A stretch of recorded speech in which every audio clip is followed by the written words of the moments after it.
معاشرے میں سوسائٹی میں چھوٹی چھوٹی باتوں پہ چڑچڑاپن ہو جانا. روزہ بیسکلی کہتا ہے کہ صبر اختیار کرو. اللہ تعالیٰ کلام پاک میں بار بار فرماتے ہیں یا ایھا الذین آمنوا استعینوا بالصبر والصلاۃ. اور روزے کے حوالے سے حضور صلی اللہ علیہ وآلہ وسلم کی حدیث ہے کہ یہ صبر کا مہینہ ہے اور صبر کا جو اجر ہے یا صبر، پہلے ہم کلام پاک جو ہے اس کی تعلیمات کو عام کریں، اسے سمجھیں. لیکن یہ ہوتا ہے کہ ان کا عوام کے ساتھ ایک تو جوڑ نہیں ہوتا. ہم لوگوں کو بھی اپنا رول پلے کرنا چاہیے تاکہ ہم علماء اور عوام کا جوڑ بنائیں. حضور صلی اللہ علیہ وسلم فرماتے ہیں یسروا ولا تعسروا بشروا ولا تنفروا، کہ لوگوں کے لیے آسانیاں پیدا کرو. تو جب حضرت موسیٰ علیہ السلام کو اللہ تعالیٰ فرماتے ہیں، کلام پاک میں اللہ تعالیٰ فرماتے ہیں کہ آپ جائیں فرعون کے پاس، قولا لینا کا، یعنی ان کے ساتھ نرم لہجے میں بات، تو پھر وہ بندہ آئندہ کبھی نہیں جائے گا. وہ کہے گا جی میں پچھلی دفعہ جب گیا تھا. تھوڑا سا ہم اس پہ ڈسکس کرتے ہیں طور رحمان صاحب. ہماری کیونکہ آپ کو پتہ ہے رمضان کا ایک بابرکت مہینہ چل رہا ہے الحمدللہ، اور اس کے اپنے برکات ہیں. ہمارے ہاں سوسائٹی میں ایک مسئلہ رہا ہے. وہ مسئلہ یہ رہا ہے کہ کیونکہ رمضان تو لازمی بات ہے آف کورس صبر کا مہینہ ہے، اور صبر کا ثواب جو ہے وہ جنت ہے، تو یہ تو باقاعدہ طے بھی ہے. لیکن اس صبر میں بعض اوقات ایسا ہوتا ہے کہ ہم نا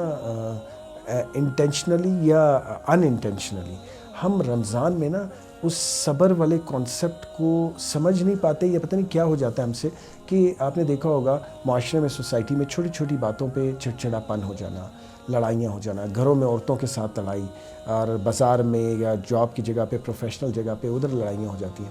تو روزہ بیسکلی کہتا ہے کہ صبر اختیار کرو، لیکن ہم سے صبر نہیں ہو پاتا. ایک تو اس پر تھوڑی سی بات ہو جائے کہ یہ بھئی کیا کیا وجوہات ہے اس کی، اور دوسرا یہ کہ صبر کو کیسے ہم، کیا وہ کون سی ٹپس اینڈ ٹیکنیکس ہوں گی کہ ہم روزے میں رہتے ہوئے ہم صبر کو اختیار کر لیں. تو آپ کی کیا رائے ہے اس میں؟ دیکھیں عدنان صاحب،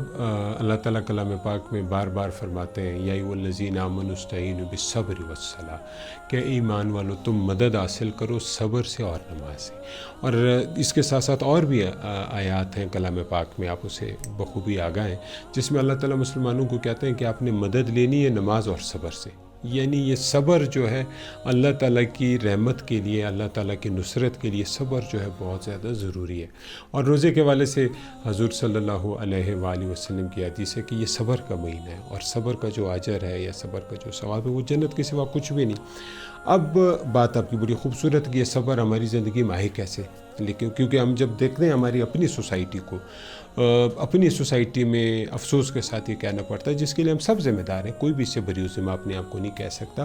مسئلہ ایسا ہے کہ ہماری جو سوسائٹی ہے اس میں المناک چیز جو ہے وہ یہ ہے کہ رمضان کے مہینے میں بجائے یہ کہ صبر جو ہے اس میں اضافہ ہو، اس میں کمی آ جاتی ہے. جیسے آپ نے خود اشارہ کیا، گھروں کے اندر، معاشرے میں، دفاتر میں، سڑکوں پر آپ دیکھیں گے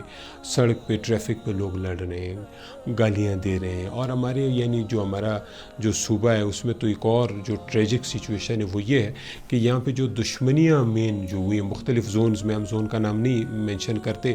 تو اس میں یہ اکثر جو جھگڑے شروع ہوئے ہیں وہ بعد میں اس میں قتل عام ہوا ہے، ناک خون بہایا گیا ہے، وہ اس کا آغاز رمضان کے مہینوں میں ہوا. یہ یعنی ایک بہت المناک صورتحال ہے. بجائے یہ کہ اس میں ہمارے ہاں یعنی اس مہینے میں بجائے یہ کہ ہم میں جو نیکیاں ہیں وہ بڑھیں اور ہمارے اخلاق جو ہیں اس میں بہتری ہے، اس مہینے میں بدقسمتی سے یہ دیکھا گیا ہے کہ جو ہمارے جو عام حالات، جو عام زندگی ہے اس کے مقابلے میں اس مہینے میں صبر کم ہو جاتا ہے. اب اس کی وجوہات بھی ہیں، بالکل آپ بخوبی اسے آگاہ ہیں. ایسے ہے کہ دیکھیں جو اسلام کا جو بیسیکلی ہم کلام پاک کو تو ہم ٹھیک ہے پڑھتے ہیں اور اس کے پڑھنے کا بھی بالکل ثواب ہے، لیکن کتنے لوگ ہیں ہمارے معاشرے میں جو کلام پاک کی آیات سے ہیں، یعنی 100% نہ صحیح، 50% بھی نہ صحیح، 10% اسے آ گئے. اکثر لوگ مثلاً یعنی ہماری سوسائٹی میں ایک المناک بات ہے جس کے لیے ہم سب ذمہ دار ہیں، وہ یہ ہے کہ مثلاً ہم نماز الحمدللہ فرض پڑھتے ہیں. کتنے لوگ ہیں ہماری سوسائٹی میں جن کو پتہ ہے کہ نماز میں جن آیات کی ہم تلاوت کرتے ہیں اس کا ترجمہ کیا ہے. ہم عطیات ہم سارے پڑھتے ہیں، کتنوں بندوں کو پتہ ہے کہ عطیات کے معنی کیا ہے. یہ حضور یعنی آپ کو پتہ ہوگا کہ ہارڈلی 3-4% لوگوں کو پتہ ہوگا کہ یہ حضور صلی اللہ علیہ وسلم اور اللہ تعالیٰ کا جو کلام ہے معراج کے موقع پر، آپ بہتر سمجھتے ہیں. اب جب اس طرح کی کیفیت ہوگی کہ ہم اسلام کا جو ایسنس ہے اسے آگاہی نہیں، ہم ایک روایتی قسم کے ہم مسلمان جو ہیں وہ بنے ہوئے ہیں، تو اس کے لیے ضروری تو یہ ہے کہ پہلے ہم کلام پاک جو ہے اس کی تعلیمات کو عام کریں، اسے سمجھیں، یہ صرف اسے عربی تک محدود نہ کریں، اس کے ترجمے ہر بندہ، مثلا آپ اردو میں کنوینئنٹ فیل کرتے ہیں اس کے ترجمے کو، میں پشتو میں، کوئی اسے بلوچی میں کنوینئنٹ فیل کرتا ہے اس کا، تو اسے پڑھنا چاہیے تاکہ اس کے مفہوم کو احادیث کی جو تعلیمات ہیں اس کو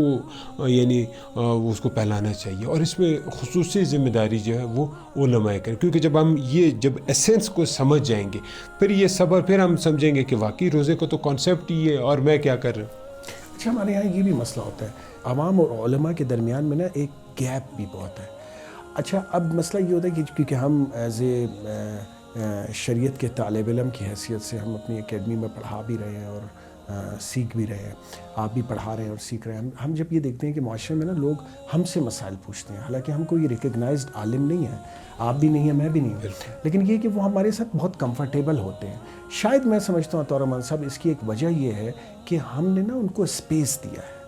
اور میں اپنے علماء اکرام سے مطلب میری گزارش بھی ہوگی اس پروگرام کے حوالے سے کہ ہمارے جو نوجوان ہیں پرٹیکولرلی، اور جو عوام ہے باقی جو نوجوان کے علاوہ اور بھی طبقات ہیں، تو اس میں بہت سارے بزرگ بھی ایسے ہیں کہ جو چاہتے ہیں کہ ان کو مسائل کی آگاہی ہو، لیکن یہ ہوتا ہے کہ ان کا عوام کے ساتھ ایک تو جوڑ نہیں ہوتا، دوسرا ان کی فریکوینسی، ہم جس کو کہتے ہیں نا کہ فریکوینسی میچ نہیں ہوتی، تو وہ فریکوینسی میچ نہیں ہوتی، جس وجہ سے ان کو بہت زیادہ پرابلم کا سامنا کرنا پڑتا ہے۔ مجھ سے کئی موقعوں پر، آپ کو پتہ ہے میں پورے پاکستان اور دنیا کے مختلف ایریاز میں دین کے حوالے سے جانا ہوتا ہے، اللہ تعالیٰ نے آپ سے دین کا کام لیا ہے، شکر اور ہے۔ تو بس جانا ہوتا ہے تو مختلف لوگوں سے ملاقات ہوتی ہے، انٹلیکچوئل سے ملاقات ہوتی ہے، علماء اکرام کی صحبت میں ہم بیٹھتے ہیں، ان سے سیکھتے بھی ہیں، مفتی حضرات اور جو ہے مشائخ اور جتنے بزرگان دین ہیں ان کی صحبت میں بیٹھنے کا موقع ملتا ہے۔ تو میں نے یہ چیز دیکھی ہے، ایون سعودی عرب میں بھی، مدینہ، مکہ میں بھی، اور دبئی میں، مختلف علاقے جہاں جہاں میرا وزٹ ہوا ہے اور میں گیا ہوں، میں نے یہ چیز نوٹ کی ہے کہ عوام جو ہے وہ علماء اکرام کے ساتھ ان کا جوڑ نہیں ہوتا، اور ایسا نہیں ہے کہ علماء اکرام نہیں چاہتے، وہ چاہتے ہیں۔ اب یہ میرے اور آپ، ہم جیسے لوگوں پر یہ بہت ہماری ذمہ داری ہے، ہم پر بھی یہ ذمہ داری عائد ہوتی ہے کہ ہم عوام کا علماء کے ساتھ جوڑ بنائیں، مطلب جو لوگ ہم سے ملنے آتے ہیں اور ہم سے وہ شریعت کے بڑے جو ہے وہ گہرے قسم کے سوال کرتے ہیں، تو ہمیں چاہیے کہ ہم انہیں ریفر کریں علماء کی طرف، اور علماء اکرام سے بھی ہماری گزارش یہ ہوگی کہ علماء اکرام بھی جو ہے انہیں نا شفقت کا ہاتھ ان کے اوپر رکھیں، کیونکہ وجہ یہ کہ وہ لازمی بات ہے انہیں تو اتنا نہ پتہ ہوتا ہے چیزوں کا، اور نہ ان کو یہ پتہ ہوتا ہے کہ علماء اکرام سے کیسے ڈیل کرنا ہے، یا بعض اوقات ایسا ہوتا ہے کہ وہ اس نارمز کو نہیں سمجھتے ہیں کہ علماء اکرام کے آرام کا کیا وقت ہے، کیا ہے۔ تو میں یہ، آپ کیا سمجھتے ہیں کہ علماء اور عوام کے جوڑ کے لیے ہم لوگوں کو بھی اپنا رول پلے کرنا چاہیے تاکہ ہم علماء اور عوام کا جوڑ بنائیں؟ جی بالکل اتنا صاحب، آپ نے بڑی خوبصورت بات کی، اس میں علماء کرام جو ہمارے لیے قابل قدر ہیں، ہمارے یعنی دین کا پیغام جو ہے وہ آگے پھیلا رہے ہیں۔ مسئلہ یہ ہے، میں تمام علماء کے حوالے سے نہیں، لیکن مسئلہ یہ چند ہم علماء کے حوالے سے، وہ اس وجہ گیپ جو آ رہا ہے وہ اس وجہ سے آ رہا ہے کہ مثلاً دیکھیں صحیح بخاری کی حدیث ہے، چھوٹی سی حدیث ہے لیکن بڑی جامع حدیث ہے، اللہ حضور صلی اللہ علیہ وسلم فرماتے ہیں یسروا ولا تعسروا بشروا ولا تنفروا، کہ لوگوں کے لیے آسانیاں پیدا کرو، لوگوں کے لیے مسائل نہ پیدا کرو، یسروا ولا تعسروا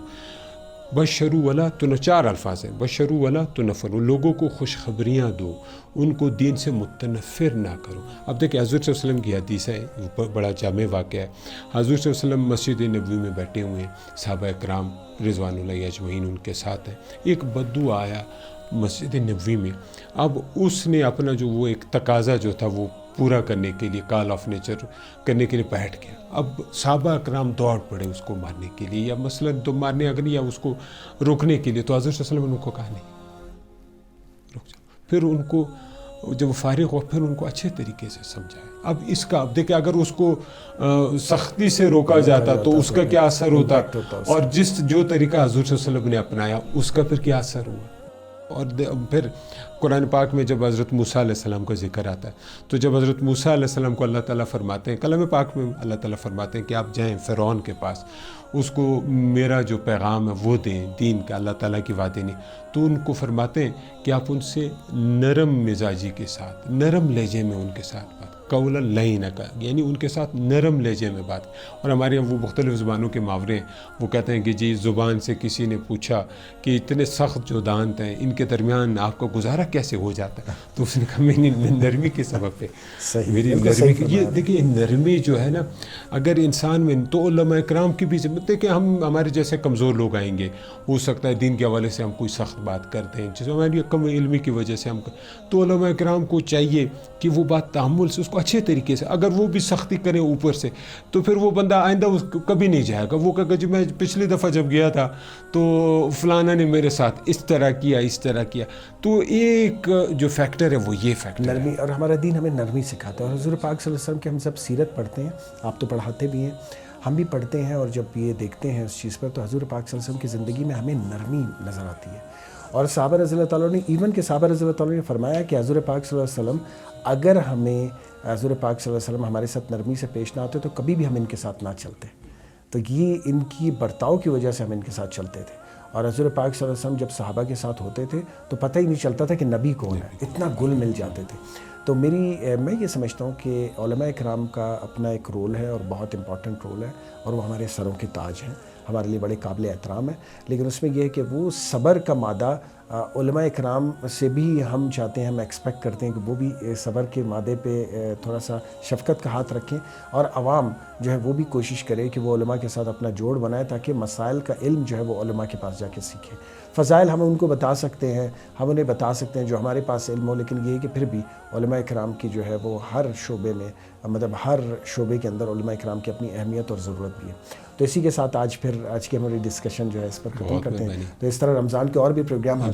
کرتے رہیں گے. ہم یہ سمجھتے ہیں کہ یہ ہمارے لیے بھی ایک بہت بڑی سعادت ہے کہ ہمارے ذریعے سے جو ہے یہ ناظرین تک یہ چیزیں پہنچتی ہیں.